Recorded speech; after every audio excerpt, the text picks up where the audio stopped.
मैं हमेशा मानता भी और ये मानता हूँ कि ऊपर वाला ना कभी आपको हारने देता नहीं है। इनऑर्बिट मॉल के बाहर बैठा हूँ और मुझे समझ में नहीं आ रहा मैं क्या करूँ। और मैंने फ़ोन निकाला, अपने नंबर देखने लगा कि यार किसको फ़ोन लगाऊं कि कहाँ से क्या कुछ मदद मिले। और वैभव मोदी उनका नंबर ऐसे आया, एकदम से स्क्रॉल करके ऐसे वो किया और तो मैंने वैभव मोदी को फ़ोन लगाया और मैंने बोला पाजी यार पैसों की बहुत ज़रूरत है, मेरे काम चाहिए कुछ। फॉर्चुनेटली उस वक्त उनका एक शो शुरू हो रहा था, जोर का झटका, एनडीटीवी इमेजिन पर। मेरा टाइमिंग एकदम वो हो गया और उसी वक्त उन्होंने थोड़े पैसे भी भेजे और मैं नेक्स्ट डे गया, मीटिंग हुई, लॉक हो गया।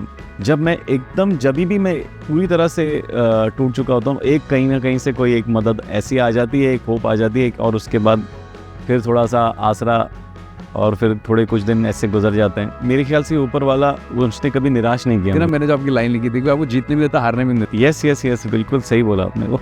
एक तरीके से जब मैंने नौकरी छोड़ के डिसीजन लिया कि मुझे एक्टिंग करनी है और उसके बाद में मैंने और काम नहीं किया, उस दिन मैं जीत गया था। क्योंकि मैंने जो डिसीजन लिया था कि मुझे एक्टिंग को रोजी रोटी बनानी है, मुझे उसका अपना पेशा बनाना है, और उसकी तरफ मैंने जब पहला कदम बढ़ाया मैं जीत गया था तभी। हम जो ये एक्टर जाते हैं ना, उनकी चमड़ी बहुत मोटी होती है।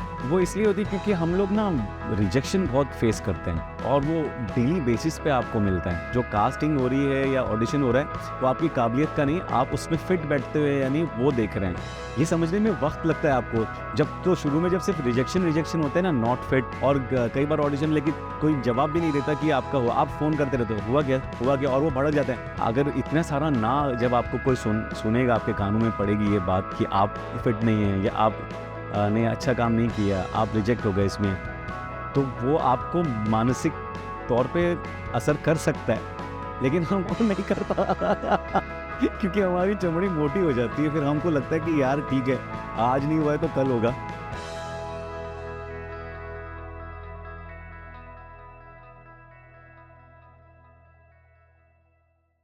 So first of all thank you for being part of impact stories.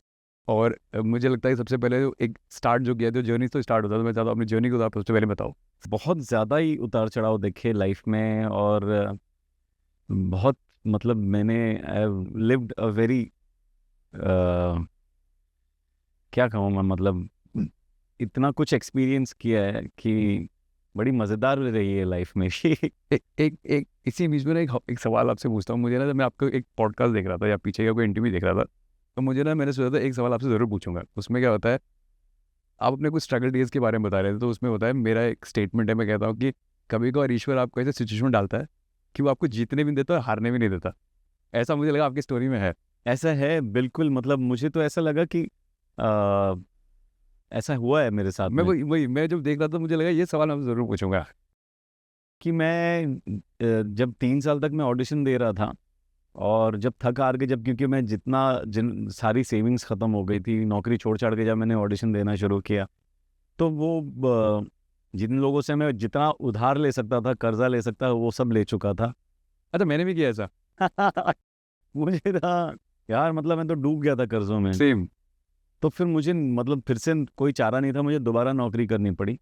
और जैसे ही मैंने वहाँ ज्वाइन किया, 3 महीने में मुझे शानू शर्मा से फ़ोन आया, जब तक है जान के लिए ऑडिशन दिया, वो सेलेक्ट हो गया। फिल्मिस्तान का ऑडिशन हुआ, वो सेलेक्ट हो गया।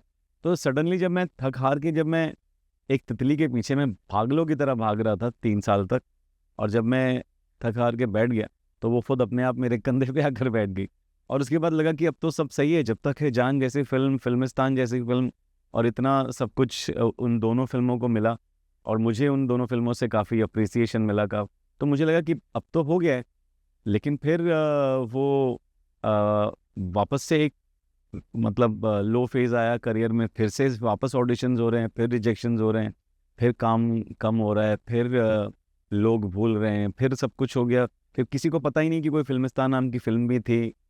तो बहुत लेकिन फिर फैमिली मैन आया, तो वो हमेशा, हाँ, जद्दोजहद चलती रही। तो ऐसा लगता है कि मतलब, और मुझे और इसके अलावा और कुछ करना आता नहीं है। मैं ना हमेशा जब लोगों से पूछता हूँ ना सवाल में, तो ये ज़रूर पूछता हूँ। इससे लोग कहते हैं कि केवल आपके अचीवमेंट के बारे में बात करेंगे, बट मैं हमेशा आपके अचीवमेंट की बात नहीं करता। मुझे पता है कि जितना बड़ा रोल आपका है, उतना ही बड़ा रोल आपकी वाइफ ने प्ले किया आपके साथ। बिल्कुल हाँ, बिल्कुल। मैं उनको नहीं भूलूंगा मैं, क्योंकि मैं जानता हूँ इसी को, मैं समझ पा रहा हूँ। वो तो उनकी बदौलत ही जो भी मैं कर पा रहा हूँ वो सब उसी वजह से पॉसिबल हुआ है, क्योंकि मैंने जब डिसीजन लिया था कि यार मुझे एक्टिंग करनी है, तो उस वक्त मैं तकरीबन 33 होने वाला था और शादी हो चुकी थी, बच्चा भी हो चुका था। ये कहना आसान है, बट हाँ सच में हो रहा होता तो अलग है। वही, और उसके बाद आप अकेले छड़े अगर आप निकल लेते हो स्ट्रगल करने, तो वो फिर भी एक मतलब वो होता है, उसमें भी रिस्पॉन्सिबिलिटीज होती हैं मतलब फैमिली की। बट आप जब खुद एक शादीशुदा और बच्चा जब होता है ना, और छोटा सा था तब, तो वो एकदम, तो उस वक्त आप ये डिसीजन लेना बहुत मुश्किल होता है। और सभी लोग अगेंस्ट थे मेरे इस डिसीजन के, लेकिन सिर्फ मेरी बेगम ने सपोर्ट किया था मुझे, और कि अगर ये, if this is what you want to do और ये ही आपकी कॉलिंग है, तो फिर मतलब आई एम सपोर्टिंग यू मतलब। अच्छा, आप मानते हैं इस बात को कि जब घर में जितना एक मर्द ब्रेड एंड बटर के लिए खड़ा हो सकता है, अगर अगर औरत खड़े होने पाए तो आपको ऐसा जरूरत भी नहीं पड़ेगी कभी कभार। मतलब लोग ऐसे ना सोचते हैं कि नहीं नहीं हम कमा लेते हैं, क्या फर्क पड़ता है, but I believe this thing, if women step out and she want to make sure that how should run smoothly, तो वो करते हैं, इस तरीके से मेक श्योर करते हैं। इनफैक्ट मैंने ऑडिशन देना शुरू किया और मतलब पैसे जब ख़त्म होने लगे और कर्जे चढ़ने लगे, तो मतलब बेगम ने फिर से नौकरी करी, और क्योंकि वो उन्होंने छोड़ दी थी जब बच्चा हुआ था, बट फिर उस घर को सपोर्ट करने के लिए उन्होंने फिर नौकरी भी की, साथ में घर भी संभाल रहे हो, जॉब भी चल रहा है, सब कुछ चल रहा है। मैं बोला यार ये सब करना मतलब हमारे बस की बात ही नहीं है बट इतना। कभी टॉन्ट नहीं मारा आपको? नहीं नहीं, उन्होंने तो कभी टॉन्ट नहीं किया, उल्टा मैं टॉन्ट मारा था? नहीं नहीं, उल्टा वो, मैं उल्टा हमेशा, एक बार मैं ने बोला था कि यार ये गड़बड़ तो नहीं कर दी मैंने, तब भी उन्होंने बोला था कि यार ये एक बार बोला है, दोबारा मत बोलना।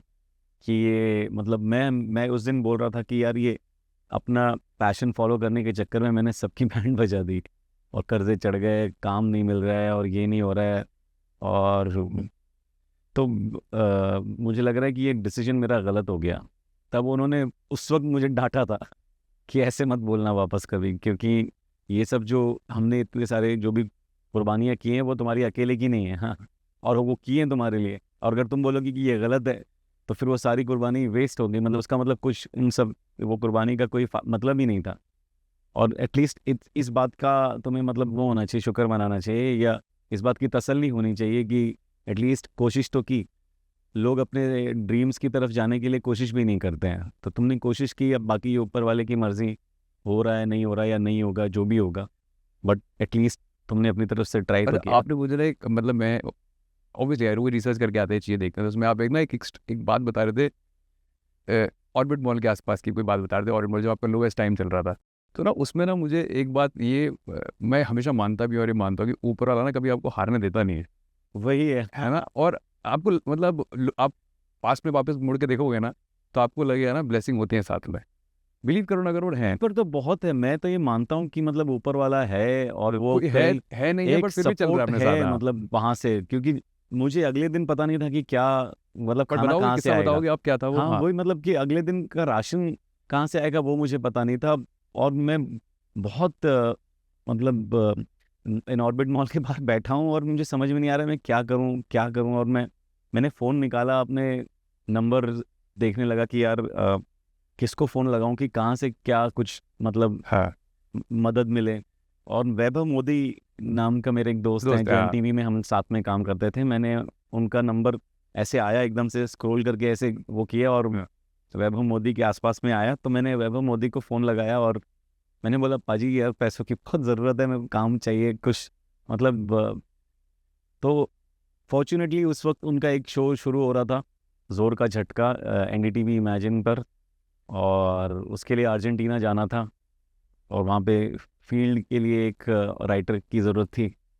तो मेरा टाइमिंग एकदम वो हो गया, और उसी वक्त उन्होंने थोड़े पैसे भी भेजे, और मैं नेक्स्ट डे गया, मीटिंग हुई, लॉक हो गया।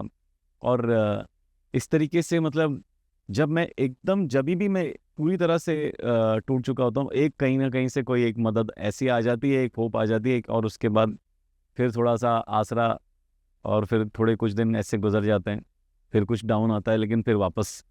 तो वो मेरे ख्याल से ऊपर वाला कभी वो उसने कभी निराश नहीं वही किया थी ना, मुझे। मैंने जो आपकी लाइन लिखी थी कि आपको जीतने भी देता, हारने भी नहीं देता। यस यस यस, तो बिल्कुल सही बोला आपने। हाँ, तो अभी जैसे हम तो दोनों बात कर रहे हैं, ठीक है, और मैं कहीं ना कहीं ना बस इतना ही आप में और मुझे डिफरेंस होगा कि आपने वो फैमिली के साथ डिसीजन लिया और मैं ना वही आपने बोला छड़े हो तो लाइफ फिर भी आसान होती है बहुत ज़्यादा ना। और हम पॉडकास्ट से बात तो कर ले रहे हैं, कहना तो बड़ा आसान होता है, बट जब वो टाइम बीत रहा होगा ना तो उस फेज से जब चलते हो ना आप, तो आपको क्या लगता है मतलब कैसे आपने अपने आप को ना मोटिवेट रखा है यार कि यार जो भी है अब देखा जाएगा ऐसा, क्योंकि वो देखा जाए वाली सिचुएशन नहीं है, मतलब वहाँ ऐसा कुछ नहीं है, हार भी सकते हो लाइफ में, जरूरी नहीं है जीत लिखी है, ये तो बहुत बहुत कोइंसिडेंस वाली बात है कि जीत लिखी है। मैंने एक तरीके से जब मैंने नौकरी छोड़ के डिसीजन लिया कि मुझे एक्टिंग करनी है, तो और उसके बाद में मैंने और काम नहीं किया, उस दिन मैं जीत गया था।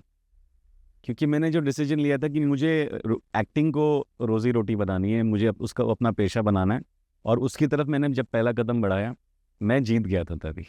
लोगों को पता नहीं था उसके बारे में, जनता को नहीं पता था, वो मेरा काम या मेरी काबिलियत वो जनता तक नहीं पहुंची थी, पर मैं अपने लिए मैं जीत चुका था उस वक्त। और उसी चीज़ ने मुझको मोटिवेटेड रखा कि मेरे को अपने प्रोफेशन से प्यार बहुत है, एक्टिंग से मैं बहुत मतलब जुनूनी हद तक प्यार करता हूँ उससे। तो जब नहीं मिल रहा था काम, तो बस यही होता था कि यार कुछ वक्त की बात है, मुझ में टैलेंट है, उसकी कोई कमी नहीं है, और एक दिन आएगा और लोग भी उसको मतलब पहचानेंगे और सराहेंगे और काम को रिकग्नाइज करेंगे। बस वो एक टाइम की बात है, थोड़ा सा जमे रहना पड़ता है, टिके रहना पड़ता है, सब्र का इम्तिहान बहुत होता है यहाँ पर। तो बस खुद पे भरोसा था, टैलेंट तो था ही, तो उसका कोई टेंशन ही नहीं। बिल्कुल। बट और फैमिली का सपोर्ट था बहुत ज़्यादा तगड़ा, फैमिली और फ्रेंड्स का। मेरे कल ना मेरे पॉडकास्ट में अभिषेक बैनर्जी आए थे कि ना से कंपनी वाई कास्टिंग पे है ना, तो मैंने उनसे पूछा यार आपने इतने लोगों का मतलब इतने लोगों काम किया होगा, कास्ट किया होगा, देखा होगा, मिले होगे, तो आर्टिस्ट अच्छा है बुरा होता है क्या होता है? तो उसने बोला आर्टिस्ट अच्छा है बुरा तो पता नहीं, बट हाँ नियत का बहुत बड़ा रोल होता है लाइफ में। बिल्कुल बिल्कुल। कलाकार अच्छा बुरा तो देखो कितने लोग आते हैं यार, अच्छा आप भी परफॉर्म कर लो, वो भी करो, कभी उसे मिल गया, कभी काम आपको मिल गया है ना, वो तो चलता रहता था, बट उन्होंने बोला कि जो नियत होती है ना उससे आर्टिस्ट बड़ा और छोटा बनता है। मानते हो इस बात? मैं बिल्कुल मानता हूँ इस बात को। मुझे तो मतलब मैं ये भी मानता हूँ कि काफ़ी लोग बोलते हैं कि एक अच्छे एक्टर को एक अच्छा इंसान होना बहुत ज़रूरी है। ये बिल्कुल गलत बात है। बिल्कुल। क्योंकि मैं कई बहुत अच्छे अच्छे एक्टर्स को मैं मतलब शूट पर मैंने देखा है, जो इंसान बड़े मतलब ऐसा नहीं कि हाँ, ज़रूरी नहीं कि मतलब एक अच्छा इंसान जो है वो ही अच्छा एक्टर होगा। अब मेरे ख्याल से आप अगर फील करते हैं ना हर चीज़ बहुत एक्सट्रीम तरीके से, तो वो आपको मदद करता है एक्टिंग में। और मैं ज़ाती ज़िंदगी में जब मैं हंसता हूँ तो मैं दिल खोल के हंसता हूँ, जब मैं रोता हूँ तो दिल खोल के रोता हूँ, जब मैं गुस्सा होता हूँ तो दिल खोल के गुस्सा होता हूँ। तो वो मतलब कोई चीज़ में होल्ड करके नहीं रखता अंदर इमोशंस को, जो हो रहा होता है मैं उसको होने देता हूँ। और शायद वो मुझे मतलब जो मैं खुद को एक्सप्रेस कर पाता हूँ एकदम खुल के, और ऑब्जर्व करता हूँ लोगों को, वो मुझे लगता है कि मुझे हेल्प करता है एक अच्छे एक्टर होने में। ठीक है, आपने मेरी बात बोली, मैं मान भी सकता हूँ कि कभी कभार ऐसा भी होता है कि एक बुरा इंसान भी अच्छा कलाकार हो सकता है। हाँ, but then again you become lonely at certain point of in your life, है ना। अच्छे होता भी तो आप अच्छे लोग अट्रैक्ट करते हो, आप तुम करते हो तो अच्छे लोग आप मिलते भी हैं आपको। वो भी मतलब ज़रूरी नहीं है। अब अच्छा बुरा ये भी मतलब बोलना बड़ा वो है। मैं तो मतलब ऐसे बोल रहा हूँ कि वो जिसके बारे में भी मैं सोच कर बोल रहा हूँ कि वो इंसान बुरा है, वो तो मतलब सबकी अपनी अपनी आदत या तरबियत वो सब होती है। और किसी के साथ आपको काम करना सूट करता है, किसी के साथ काम करना सूट नहीं करता है, बस यही है मेरे ख्याल से। तो मुझे नहीं लगता कि मैं थोड़ा ज़्यादा हार्श हो गया शायद कि बुरा इंसान तो सब में अच्छाई है, सब में बुराइयाँ हैं, कोई ब्लैक एंड वाइट तो यहाँ पर है ही नहीं। तो आजकल तो काम ही पूरा ग्रे पे चल रहा है। बट आप ऐसे किसी इंसान से मिलो, उसको मिल के आपको लगा कि यार मेरा मेरा मोटिवेशन ना अब और डबल हो जाता है जब मैं लोगों को देखता हूँ, बिकॉज आपके जैसे आप अपने एग्जाम्पल मिलते रहते हैं ना, आज आपको लगता है मेरी स्टोरी बड़ी इंस्पायरिंग, बट आप कल किसी और से मिलते हो फिर आपको लगता है यार इसकी जर्नी कितनी खतरनाक रही है। हाँ, बहुत बहुत सर बहुत मिलते हैं मुझे। एक तो मनोज सर से मैं जब भी मिलता हूँ मैं मतलब ऐसा कोई पार्ट आपको जो बता सकते हो कि यार ये पार्ट था तो मेरे को बड़ा इंस्पायर किया उनकी ये बात? वो मतलब उन मनोज सर से के साथ में जब काम करना शुरू किया, वो जिस स्टेज पर हैं वहाँ पर भी वो इतनी मेहनत करते हैं, इतने डेडिकेशन के साथ काम करते हैं, इतना डिसिप्लिन मेंटेन करके रखते हैं। वो सब आप एक बार एक स्टेज पर पहुंच जाते हैं तो आप थोड़ा सा लेट बैक हो जाते हो कि यार अब तो आप पहुंच गए हैं, अब क्या तो सब हो गया। बट वो आज भी मतलब 10 गुना ज़्यादा मुझे लगता है कि और मेहनत करते हैं अपने काम पे, अपने क्राफ्ट पे, और लोगों को साथ में लेकर चलते हैं। वो बहुत इनकरेजिंग है। तो ये चीज़ मुझे बहुत इंस्पायर करती है कि मतलब जब आप एक स्टेज पर पहुंच जाओ ना, और अगर आपके मतलब किसी को मतलब आपके एक इनकरेजिंग वर्ड से अगर किसी को मतलब इंस्पिरेशन मिल सकती है, तो वो आपको मतलब कभी क्या कहते हैं उसको, आपको भी उसी तरीके से आगे जाके करना चाहिए अगर आप किसी स्टेज पर पहुंच जाते हैं। ये चीज़ मैंने मनोज सर से बहुत सीखी कि वो हम एक सीज़न 2 का एक सीन शूट कर रहे थे जिसमें एक इनिशियल एपिसोड में उनके एक बॉस का कैरेक्टर है। कौस्तुभ एक बहुत बढ़िया एक्टर है, वो मैं उनको पहले से ही जानता हूँ। वो उन्होंने वो किया था रोल, तो रिलेटिवली मतलब उन्होंने बहुत ज़्यादा काम नहीं किया सीरीज़ में, और वो उनका एक अच्छा ब्रेक था। तो जब हमने शूट किया तो मनोज सर वो सो हैप्पी और गले लग गया उनको, और उसी वक्त वो थोड़े कोई मेकिंग के कुछ बाइट्स ले रहे थे, तो मेकिंग के में उन्होंने बोला कि मतलब सीजन 2 का बहुत अच्छा वो चल रहा है, और वो कौस्तुभ एक एक्टर के साथ में आज हमने शूट किया एंड इज़ वेरी गुड। और कोई ऐसे करता नहीं है यहाँ, बट वो उनका बड़प्पन है या उनकी मतलब एक ये खूबी है बहुत बड़ी कि वो अगर कहीं पर कोई चीज़ अच्छी लगती है तो वो उसको बताते हैं ताकि लोग देखें। और मतलब ये इससे बड़ा अप्रिसिएशन और क्या हो सकता है अगर आपका साथी कलाकार आपकी तारीफ कर रहा है। अच्छा, कल मैंने ये सवाल किसी और से पूछा था, आपसे पूछ रहा हूँ। बड़ा डिफरेंट टेक हो सकता है आप दोनों का, और अलग बात भी हो सकती है। आपने बहुत ऑडिशन दिए होंगे, लाइन में लग लग के ऑडिशन दिए होंगे, और भाई ऑडिशन देना आसान नहीं है। और बहुत आर्टिस्ट ऐसे ही आते हैं, लाइन से आते हैं। बट कुछ लोग ना बड़े प्रिविलेज होते हैं, वो सेंटर्ड प्ले कर रहे होते हैं और आप हमेशा साइड प्ले कर रहे हो, तो बड़ा डिसहार्टन फील होता है कभी कभार। नहीं, डिसहार्टन हाँ। मैं असल में क्या कहते हैं उसको, दूसरे का महल देख के खुद की झोपड़ी को पे मतलब वो रश करना या वो विश्वास नहीं रखते। वो मैं इस चीज़ को बिल्कुल बिलीव नहीं करता। आपको क्या मिला है, जो जहाँ पैदा हुआ है वो उसका नसीब, उसकी उसकी किस्मत है। और अगर वो किसी फिल्म इंडस्ट्री से बिलोंग करते हैं और उनके फादर ने या उनकी फैमिली ने इस इंडस्ट्री को इतना टाइम दिया है, और उसका बेनिफिट अगर उनके बेटे को मिलता है या बेटी को मिलता है, तो उसमें क्या हाँ, बुराई नहीं, है। It's not about nepotism. मैं उसके उसके तो अगेंस्ट बिल्कुल ही नहीं हूँ। नहीं, मैं जो फ्रेम करना चाह रहा हूँ, मैं ये कहना चाह रहा हूँ कि क्या होता है, लोग अपना एक बार कोई कलाकार आया है ना, it's from good background, again उसको चांस मिला, तीसरी बार को चांस मिला। और एक आदमी जिसने इतने टाइम से रास्ता पढ़ के आया है, उसको चांस। तो मैं कह रहा हूँ कि ऐसा क्यों कि लोग उसमें फेथ दिखा रहे हैं, इसमें फेथ नहीं दिखा रहे। मैं बस ये सवाल हुआ। हाँ, अगर लेकिन somebody सवाल को, में उसमें वो थोड़ा हाँ, जुड़ाव। अगर वो प्रूफ कर दे अपने आप को, तो मेरे को क्या फर्क पड़ता है, बिकॉज मेरे फादर मेरी दुकान मुझे ही देंगे। लेकिन वो जो आप बोल रहे हैं एक बार मौका मिलता है, लेकिन सवाल में वो चीज़ छुपी हुई तो है, क्योंकि दोबारा बार बार जो मौका मिलता है वो उन्हीं को मिलता है। हम लोगों को नहीं मिलता दोबारा मौका। और मौका जो है ना, मैं ये नहीं बोल रहा हूँ कि उसमें मैं इस लाइन को और ऐड इसलिए करता हूँ क्योंकि मैं जब भी कोई, क्योंकि मैं तो पॉडकास्ट करता हूँ, मैं तो लोगों से बात करता हूँ, तो जब भी कोई डायरेक्टर आते हैं याद तो हमेशा वो क्राफ्ट की बात करते हैं। बट मैंने कहा कि एंड में जो हो रहा है वो तो मनी ओरिएंटेड है ना।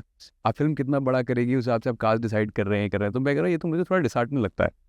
ये भी मतलब मैं कहता हूँ कि सबका अपना अपना नसीब है और सबकी अपनी जर्नी है।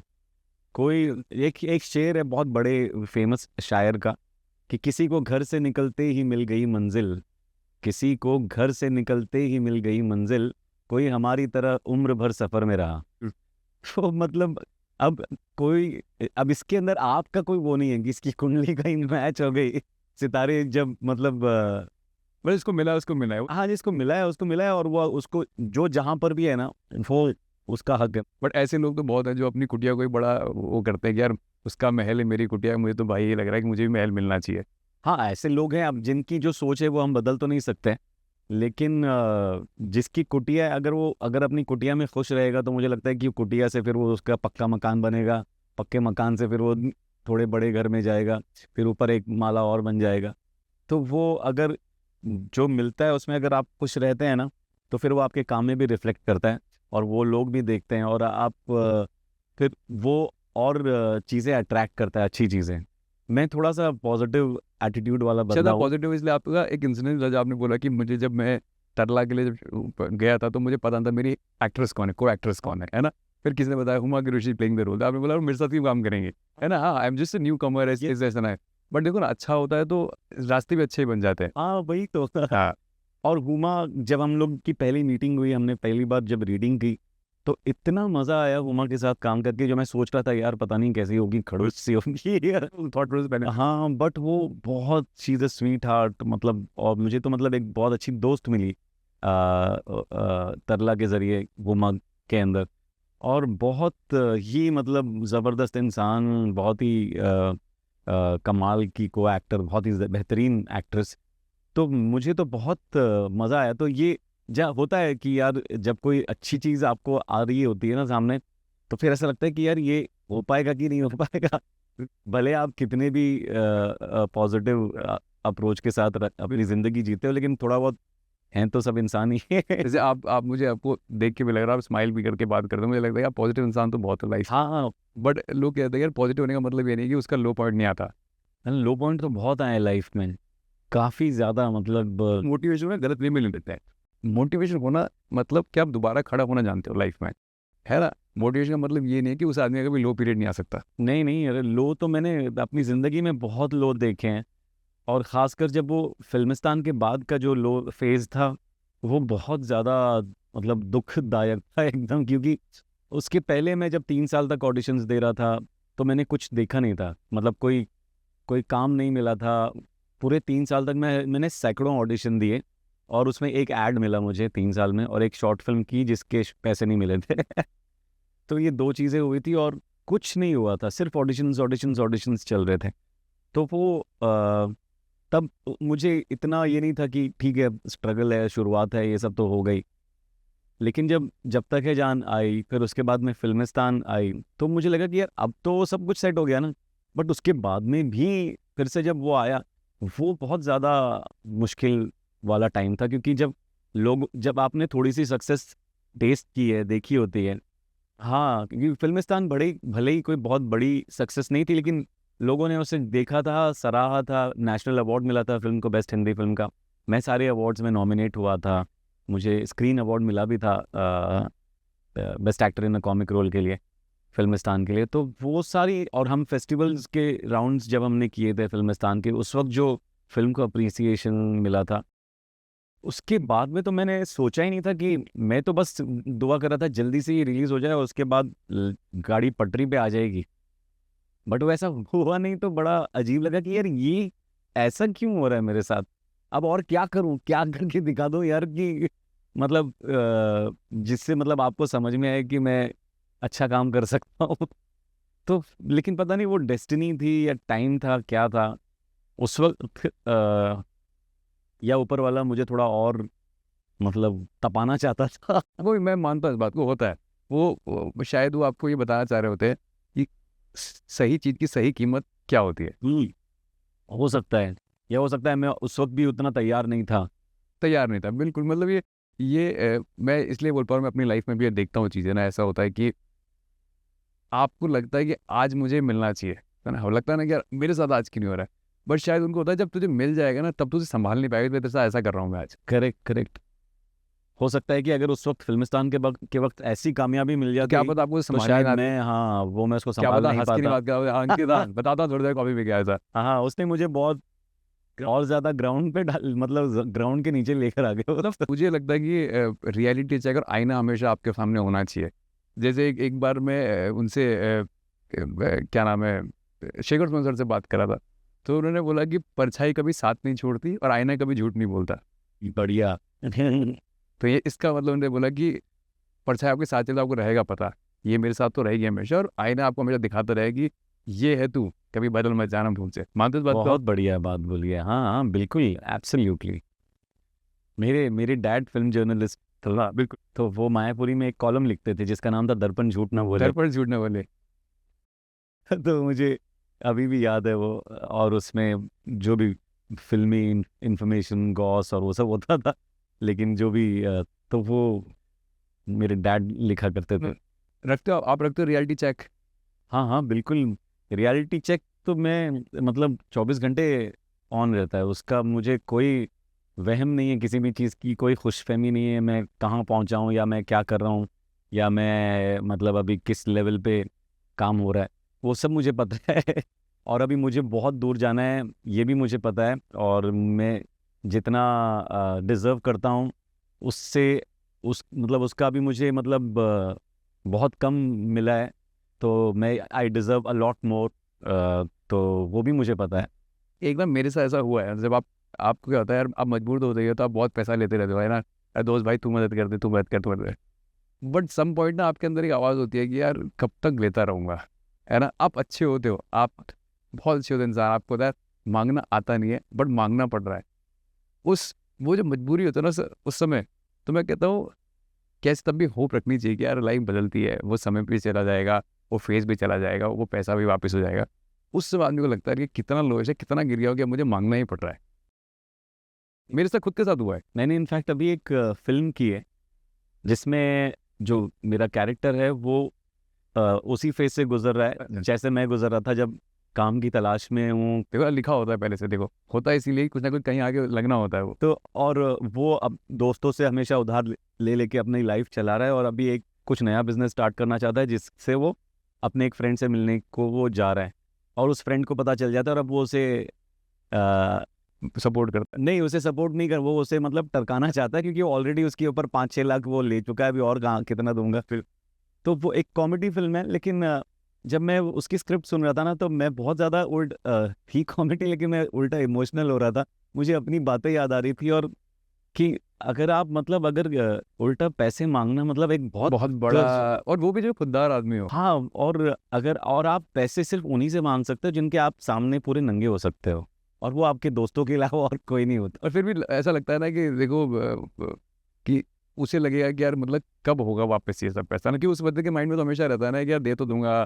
फिर कुछ लोग ऐसे होंगे जिन्होंने बहुत दिया होगा, वो मना करते चलते हैं आपसे बचने को, फिर आपको सब पता होता है। हाँ हाँ, but again you have to go to the pause process. क्योंकि ये भी मैंने इसलिए किया कि मतलब अपनी मतलब खुददारी को मारा और ये सब, क्योंकि मुझे एक्टिंग छोड़नी नहीं थी, मैं फिर से नौकरी कर सकता था और वापस से वही, लेकिन मुझे मुझे एक्टिंग को और मौका देना था, उसके लिए मतलब थोड़ा और मोहलत मुझे चाहिए थी, उसके लिए अगर थोड़ा दोस्त से अगर उधार मांगना था, मुझे उस वक्त लगा कि यार ये मतलब हमेशा पैशन को ऊपर रखा आप। हाँ।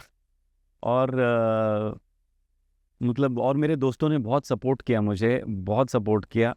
तो आज जब वो मिलते हैं वापस तो कहते हैं यार देख सही तेरे पे सही दाव खेला हमने, कहते हैं ऐसा कोई? हाँ, सब बोलते हैं, और अभी सब फाइनली उधार चुका हूँ सबका। नहीं अब आप डबल दे सकते हो, है ना। मेरी मेरी तो बेगम भी यही बोलती कि मैंने सही घोड़े पे दाव लगाया था क्योंकि उसके भी सारे जेवर में खा गया था। मतलब वही तो है, कहता रहा हूँ मैं, वही बात कर रहे थे हम लोग कि हम कैमरे पे हंस के बात करें, बट वही है ना जो फेज होता है ना उस दौरान को, हर डिसीजन एक एक डिसीजन ना आदमी को लगता है कि मैं ले तो रहा हूँ बट क्या ये सही डायरेक्शन में है।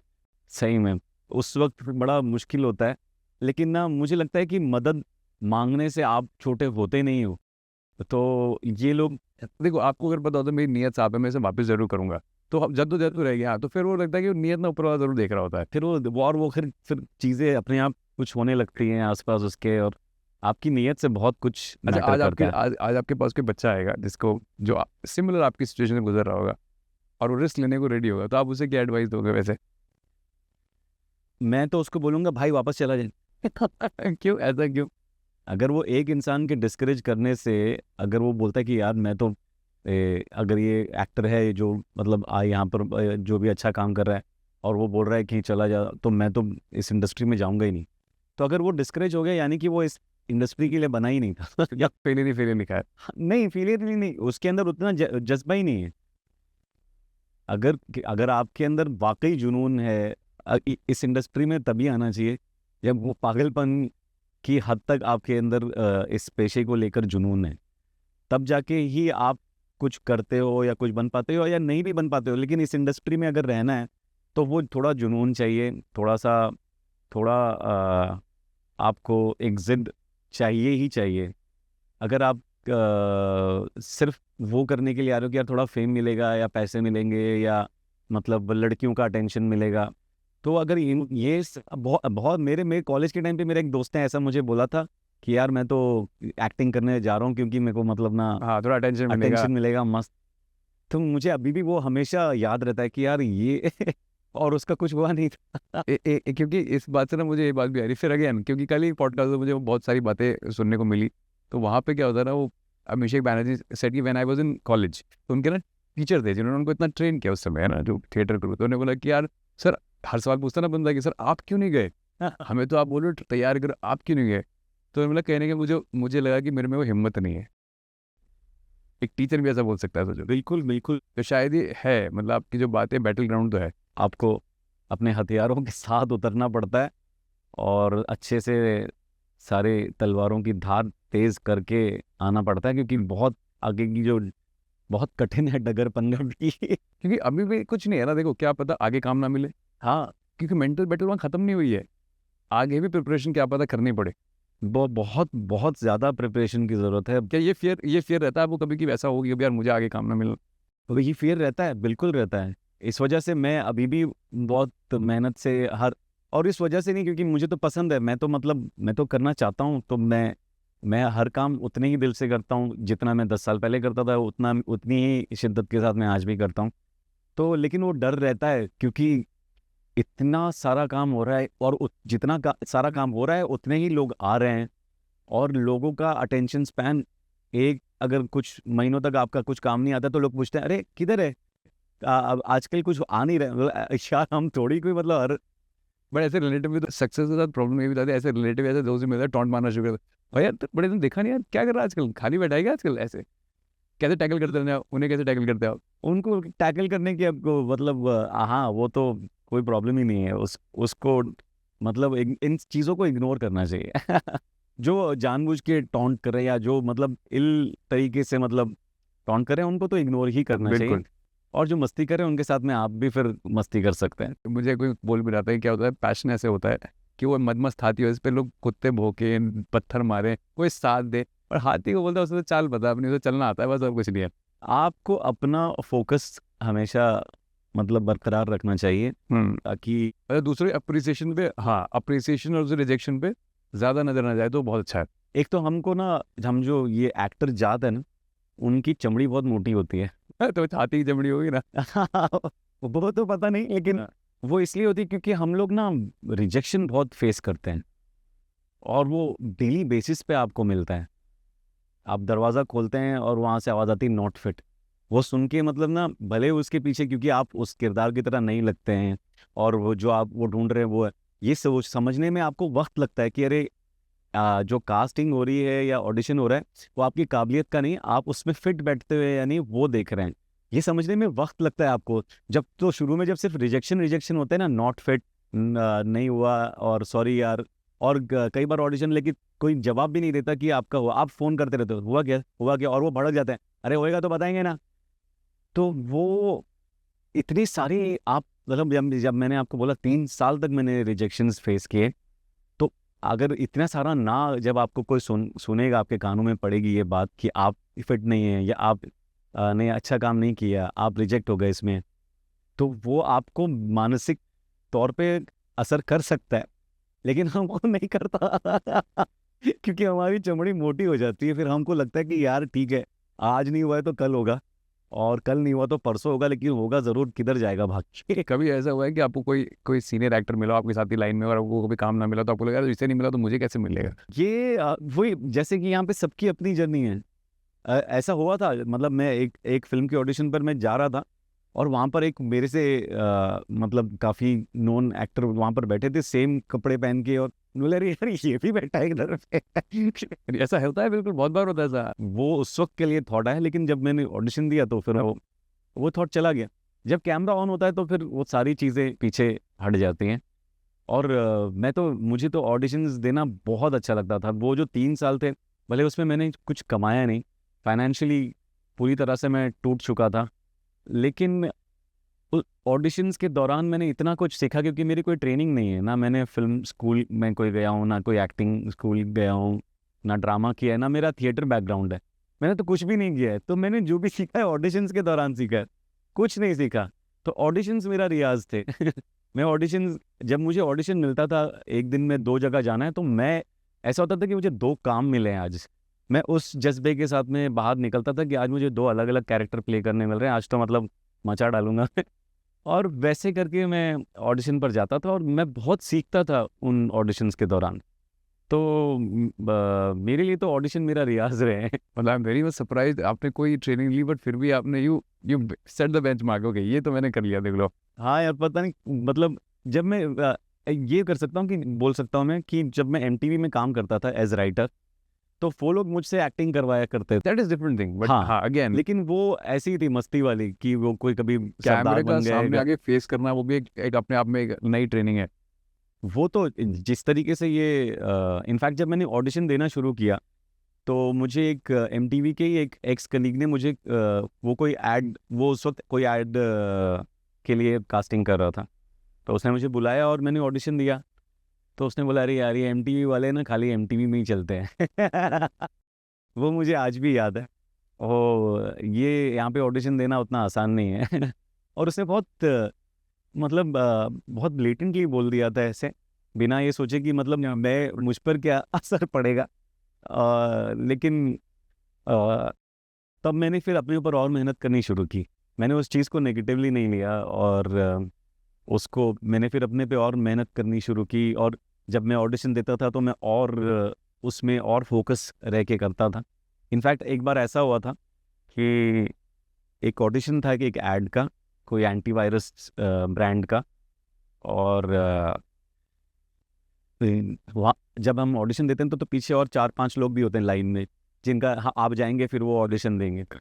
तो मैंने वो ऑडिशन दिया और तो पीछे जो लोग थे उन सब ने ताली बजाई हाँ अच्छा, आपके ऑडिशन के मेरे ऑडिशन पे। तो जो कास्टिंग डायरेक्टर थी उस वक्त, अवनी नाम है उनका, तो वो उन्होंने बोला कि ऐसा मेरे करियर में पहली बार हुआ है कि जो लोग ऑडिशन देने आए हैं जिस रोल के लिए, वो तो अपने कंपेटिटर, मैं तो उनका कंपेटिटर था, तो वो मेरे लिए ताली बजा रहे हैं, ऐसा मैंने पहली बार देखा।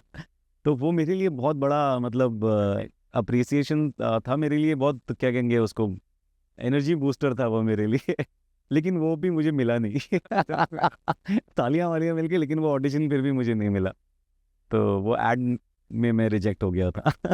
एक ना किससे बात करते करते मैंने बोला कि यार लोग ना, नए बच्चे बॉम्बे आते हैं तो आते तो उन्हें क्या करना चाहिए। उन्हें बोला सबसे पहले तो उन्हें ये नहीं करना चाहिए कि आज वो एक नया कलाकार शहर में आया है या नया कलाकार इंडस्ट्री में काम करने आया है। वो जब काम करता है अपनी कंपेरिजन कैसे करता है, अरे यार ये तो बहुत अच्छी एक्टिंग करता है, तो मुझे तो यार मतलब मैं क्या ही कर रहा हूँ, है ना। एक होता है ना, आदमी हो जाता है कि इनके साथ कैसे काम करे तो ये तो मजे हुए कलाकार हुए हैं। तो उन्होंने बोला ना, आदमी यहाँ आता है वो अपना पॉलिश करता है, आप उससे बात करो जो ऑलरेडी पॉलिश्ड होकर ऊपर जा चुका है ना। तो आप जब तक कंपैरिजन नहीं छोड़ोगे ना, तब तक ये नहीं समझ पाओगे आपकी ब्यूटी बहुत अलग है। कंपैरिजन तो बहुत ही अजीब चीज़ है और बिल्कुल नहीं करना चाहिए। मेरे को इसलिए नहीं मिला शायद, हाँ यार वो बहुत बढ़िया कलाकार, अच्छा है वो होगा, बट आप में भी ब्यूटी छुपी है जो टाइम के साथ पता लगेंगी। हाँ, नहीं, अगर आपको ये चीज़ एहसास है कि यार वो बहुत ज़्यादा उसने अच्छा परफॉर्म किया है, उस वजह से आपको नहीं मिला, तो ये भी बहुत सही चीज़ है। यानी कि आप सही सोच रहे हो, तो फिर आप अपने ऊपर काम करो, खुद को पॉलिश करो, खुद को निखारो, और जितना मेहनत कर सकते हो करो। कंपैरिजन मत करो, और कंपैरिजन करो तो वो भी कंस्ट्रक्टिव कंपैरिजन होना चाहिए। ऐसा नहीं होना चाहिए कि यार ये तो अच्छा करा, मैं कैसे कर पाऊंगा, मैं कैसे कर सकता हूँ, वो होना चाहिए।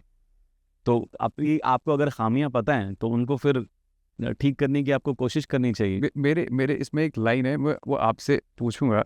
अब वो आपने एक बार ना कमल हसन सर की एक बात बोली थी कि इधर, मुझे उनकी एक बात बहुत अच्छी लगती है, वो कहते हैं कि I am my self, I am my biggest fan. तो वो बात पूरी क्या थी मुझे, हाँ। वो मैं मतलब एक तो मैं उनका बहुत बड़ा फ़ैन हूँ, मतलब बचपन से, जब से मैंने एक दूसरे के लिए देखी थी मैंने पागल हो गया था यार, ये कमल हासन कौन है यार, ये कैसा बंदर की तरह ऐसे उछलता है, गिरता है, डांस करता है, तो इतना कमाल एक्शन करता है। तो कौन सी चाची 420, कौन सी उनकी मूवी थी कोई? चाची 420 में भी ज़बरदस्त, वो तो बहुत बाद में आई। मैं तो एक दूसरे के, जो उनकी पहली हिंदी फिल्म थी 80s में रिलीज़ हुई थी, वो 83-84, तो वो इतनी कमाल फिल्म। और उस वक्त फिर जब भी उस वक्त दूरदर्शन पे रीजनल फिल्में आती थी सैटरडे और संडे को दोपहर के टाइम पे, तो वो मैं उस वक्त उनकी जो भी फिल्में आती थी तमिल में, मैं वो सारी फिल्में देखा करता था। और मुझे ये सबटाइटल के साथ फिल्म देखने की आदत तब से बढ़ गई है। उसके पीछे उसका बहुत बड़ा योगदान जो है कमल हसन साहब का है। तो वो किस्सा क्या था वैसे हो? तो मैंने उनका एक इंटरव्यू देखा था, किस्सा तो नहीं है कुछ, उन्होंने बोला था कि I am my biggest fan, क्योंकि मैं ही वो पहला इंसान हूँ जिसने आईने में जब देखा तो बोला कि यार इस बंदे में कुछ बात है।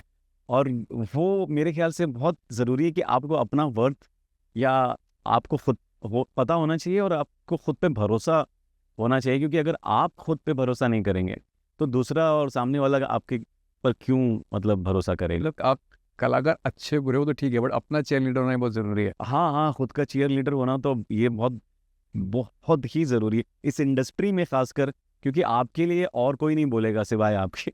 आपने अपनी मदर के बारे में कुछ कहा था कहीं पे, तो आपने बोला था कि कभी हार मत मानना क्योंकि आपकी माँ आपकी जीत चाहती है, ऐसा कहीं बोला था आपने? मैंने कहीं पॉडकास्ट में देखा था, नीचे लिखा हुआ था उन्होंने। तो याद नहीं मुझे, शायद बोला होगा। क्या फैमिली को बड़ा रखते हो कि यार उनके लिए नहीं प्रूफ नहीं, करना है फैमिली अपने को आप? तो मैं बहुत वो करता हूँ मैं, मतलब अब तो मैं इस वक्त ना मेरे अनफॉर्चुनेटली ना मॉम है ना डैड हैं, दोनों गुजर चुके हैं। और इनफैक्ट अम्मी ने फिर भी थोड़ा देखा, वो फिल्मिस्तान देखी उन्होंने, जब तक है जान देखी, और फैमिली मैन भी देखी, तो उन्होंने मेरा फिर भी काम देखा जो। लेकिन मेरे डैड जो हैं वो जो चाहते थे कि मैं एक्टर बनूं, तो उनके रहते तो मैंने एक्टिंग परस्यू भी नहीं की। जब तक वो थे, 2000 में ही उनका इंतकाल हो गया था, तो आ, उसके बाद वो चाहते थे कि मैं एक्टिंग करूं, लेकिन पता नहीं मुझे खुद पे यकीन नहीं था और उतना भरोसा नहीं था उस वक्त मुझे। जब मैं जवान हो रहा था तो मुझे अपनी हाइट को लेके बहुत सालों तक एक कॉम्प्लेक्स था, क्योंकि मैं क्या कहते हैं उसको, फिल्म पार्टीज में जाया करता था डैड के साथ, वो फिल्म जर्नलिस्ट थे, तो सारे होते थे लंबे। और मुझे लगता था कि यार एक हाइट चाहिए होती है यहाँ पे काम करने, एक मिनिमम रिक्वायरमेंट है, जैसे फौज में जाने के लिए इतनी हाइट चाहिए। तो मेरे दिमाग में वो मेरी एक छोटी सोच थी, तो वो एक्टर बनने के लिए ना उतनी हाइट चाहिए मुझे क्योंकि एक बार एक पार्टी में मैं गया था, कोई मुहूर्त था किसी फिल्म का, और वहां पर मैंने असरानी जी को देखा। तो वो भी मुझे लगा था कि ये तो फिल्म के अंदर बाकी सारे एक्टर्स से छोटे लगते हैं, लेकिन वो भी मुझसे लंबे थे। तो उस दिन मैंने अपने कॉफिन में आखिरी नील ठोक दिया कि अब तो मुझे मतलब अब एक्टिंग का मैं सोचना ही नहीं है। और क्योंकि बचपन में मुझे लगा था, सोचता था मैं कि मैं बड़ा होऊंगा तो हीरो बनूंगा, और कुछ नहीं चाहिए था मेरे को, सीधा हीरो बनना था। तो जब मैं बड़ा हुआ तो उतना बड़ा ही नहीं हुआ। ऐसे कभी ऐसा हुआ है कि अब कोई अप्रिसिएशन तो हमेशा आते होंगे, लाइक मैंने हमेशा अप्रिशिएट करता हुआ, तो अप्रिशिएट करते करते कभी आपके अंदर से फीलिंग आई काश ये अचीवमेंट पापा भी देख जाते? ये तो मतलब जिंदगी का सबसे बड़ा मलाल है मेरा। कि मुझे लगता है सक्सेस में वो बड़ी खोखली लगने लग जाती है कभी कभार। नहीं, अगर मतलब अगर मेरे डैड आज मतलब होते तो मतलब इस सबसे ज़्यादा खुशी जिसको होती मेरी, मतलब जितनी भी कामयाबी मिली है, तो वो इस वक्त सबसे ज़्यादा सीना जो है उनका चौड़ा होता, क्योंकि वो इंडस्ट्री में थे। और आज भी जब उनके पहचान के लोग जब मुझे मिलते हैं तो वो मुझे जिस तरीके से मिलते हैं, वो सडनली इतने वो वार्मथ मुझे देते हैं, ऐसे गले लगाते हैं, तो वो मैं बहुत मिस करता हूँ। Obviously, I understand this thing.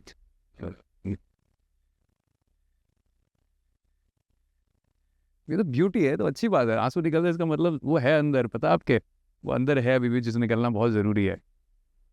क्योंकि लोग ना अप्रिसिएशन, आपने कहीं पॉडकास्ट में अप्रिसिएशन की बात करी थी कि यार मुझे लोगों ने फ़ोन किया अप्रिशिएट किया, तो बट मैं ये सोच रहा था कि यार मैंने बोला ना आपसे रिलेट करके, आपने ये सोच रहे हो कि यार ये फादर काश अप्रिशिएट कर जाता तो कितना बढ़िया था। हाँ सच में। और इनफैक्ट मैं जब ऑडिशन भी नहीं, जब मैंने सबसे पहले इंडस्ट्री में जब मैंने पहला काम किया एज एन असिस्टेंट डायरेक्टर, 98 की बात है, हम तुम पे मरते हैं, तो वो मुझे मेरे एक दोस्त ने उन जो डायरेक्टर थे नव कुमार राजू सर, उनको रेकमेंड किया था, और मैंने इंटरव्यू दिया, सेलेक्ट हो गया। तो मैं चाहता तो मेरे डैड से मैं पूछ सकता था कि कहीं पर सिफारिश मांग सकता था, और वो मैंने नहीं की थी। तो वो फिर हम किसी उसके घर पर कुछ लोग आए थे, फ्रेंड्स आए हुए थे डैड के, तो वो कह रहे, उनको बता रहे बहुत गर्व के साथ कि ये एक फिल्म में असिस्ट कर रहा है, और इसने मेरे से मतलब बिना कुछ पूछे, बिना कुछ वो नाम मेरे से बोला कि इसको इससे मिला दो, उससे मिला दो, सब कुछ अपने बलबूते पे कर रहा है। और वो इतने गर्व के साथ बोले थे कि मुझे इतनी खुशी हुई उस वक्त जिस तरीके से वो बता रहे थे। तो काश अगर मतलब मेरा वो एक्टिंग का भी अगर वो देख इसमें लेते। एक वही बात आती है ना, काश आप अपने आप पे थोड़ा पहले बिलीव कर लेते हैं। हाँ, कभी ये मलाल होता है? ये तो है, अब क्या कर सकते हैं कि थोड़ा टाइम लगा मुझे खुद पे भरोसा करने में और उन सब चीज़ों से बाहर निकलने में कि यार फिजिकल जो भी चीज़ें हैं, फीचर्स या हाइट और ये सब, तो वो ऋतिक रोशन को देख के अगर एंट्री आ रहे हैं तो अपने आप को तो हमेशा अपने वो डिमीन करते हैं, बट उनकी जगह अलग है, आपकी जगह अलग है, किसी और की जगह अलग है। किसी ने मुझसे पॉडकास्ट में बहुत अच्छी बात होती है कि जो आप में है ना वो ना रणवीर सिंह में, ना रणवीर कपूर में, जो आप में वो आप में ही है। हाँ, एग्जैक्टली ये चीज़ को मुझे इस चीज़ को समझने में थोड़ा वक्त लगा मुझे। और लेकिन जब जब एहसास हो गया इसका, तब मैंने फिर सब छोड़ छाड़ के मैं पूरी तरह से घुस गया इसमें। इनफैक्ट जब मैं MTV गया ना, MTV मैंने 4 साल एज राइटर काम किया। उस टाइम ने मुझको मतलब बहुत चेंज किया एज अ पर्सन में, थोड़ा मेंटली बहुत इवॉल्व हुआ वहाँ पर। क्योंकि वहाँ जाने से पहले मैं सिर्फ हिंदी फिल्में देखा करता था और कमर्शियल बॉलीवुड, और जो थोड़ी बहुत बचपन में मतलब जब 80s में जब फिल्में आती थी नसीर साहब की और ओम पुरी सर की, वो मैं देखता था बहुत चाव से। लेकिन वो फिल्में बहुत कम आती थी बहुत कम आती थी, और वो मतलब मुझे बहुत अच्छी नहीं लगती थी, बट वो बहुत कम होती थी। ज़्यादातर आप बड़े होते हो बॉलीवुड की फिल्मों पर, हिंदी फिल्मों पर, मसाला फिल्मों पे। तो लेकिन जब मैं MTV गया तो वहाँ मुझे दोस्तों ने जो है अलग अलग किस्म का सिनेमा से इंट्रोड्यूस कराया। और फिर मैंने अच्छी फिल्में देखनी शुरू की, दुनिया भर की फिल्में देखी, अंग्रेज़ी, यूरोपियन फिल्में, French film, Iranian film, Spanish films. तो मतलब एकदम दिमाग खुल गया कि यार ऐसी फिल्में भी होती हैं, ऐसे परफॉर्मेंसेस भी होते हैं, लोग ऐसे भी एक्टिंग करते हैं। और शायद उनसे थोड़ा थोड़ा मुझे एक वो आने लगा कि यार आपको एक टाइप का होने की ज़रूरत नहीं है अगर आपको एक्टिंग करनी है, या शायद आप जिस टाइप के हैं वो आपकी खूबी है। और टिरिल लैनिस्टर को देख लो, आपने गेम ऑफ थ्रोन देखा? टिरिल लैनिस्टर को देख लो, जहाँ बिल्कुल। तो मैंने बोला कि वो ये सब ना जो अपने दिमाग से जितनी जल्दी हटा देना ये सब चीज़ें, तो वो हमेशा आगे जाना है। आपसे ना मेरा एक लास्ट सवाल है और शायद वो वापस वहीं लेके आएगा आपको। मैं ना हमेशा अपने क्वेश्चन पे ये पूछ लेता हूँ, कहता हूँ कभी कभार ना success is always comes with a price. क्या पता वो डैड होते तो आपको लगता मलाल ना रहता, but success always comes with a price. हाँ वो तो है। मतलब मुझे तो ये एक और चीज़ भी हुई है मेरी लाइफ में, जब मुझे सक्सेस मिली। इनफैक्ट फैमिली मैन का शूट हो रहा था और मेरी बेगम को कैंसर हुआ पहली बार। और वो दोनों चीज़ें, और मेरा करियर जो है अच्छा होने लगा। फैमिली मैन की बात बता रहे हो आप? हाँ हाँ, फैमिली मैन। अच्छा। और फिर उनको मतलब उनकी तबीयत ख़राब होने लगी।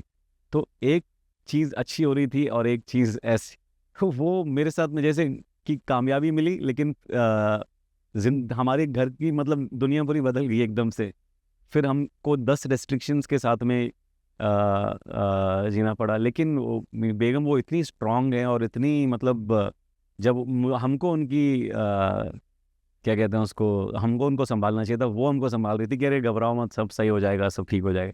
तो वो उसमें उनमें जो मतलब एक खतरनाक हिम्मत है ना, और वो मतलब तो वही वापस बात आ गई, ना ईश्वर कभी हारने देता ना जीतने देता है, जी इसीलिए आपको ग्राउंडेड रखता है। बिल्कुल बिल्कुल। मैं तो मतलब कई बार जब चीज़ें बुरी हो रही होती हैं, तब आपको रियलाइज़ नहीं होता है कि ये इसके पीछे भी कुछ अच्छा है छुपा है। क्योंकि मैंने एक फिल्म की थी, शायद आप उसको इस चीज़ को आप थोड़ा पहले वो कर सकते हैं।